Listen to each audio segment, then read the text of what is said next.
Hello guys, papunta na kami ng Antipolo guys. Tapos na ako nag-almusal guys, after namin magsimba kanina. Kasi it's first Friday today. Benta ba yan? Nagbago isip. Ha? Nagbago isip. Hindi na.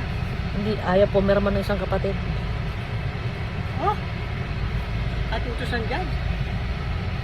Walang judge dyan, sila lang kapatid na uusap.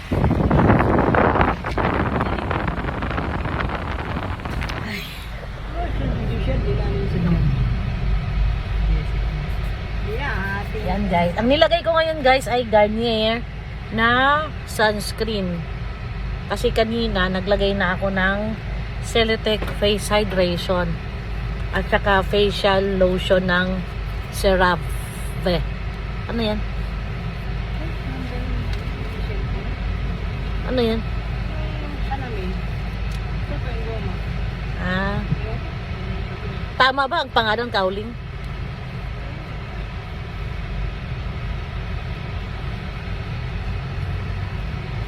Nakakita na ako nun eh. Sa Shopee.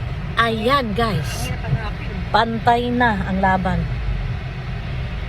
Ayan. Ano na siya? Itong pipe. Itong bakal. Ay, nangingitim pa rin yung noo ko guys, oh, tsaka dito, oh. Oh, hindi pa natanggal yung outing namin sa dagat.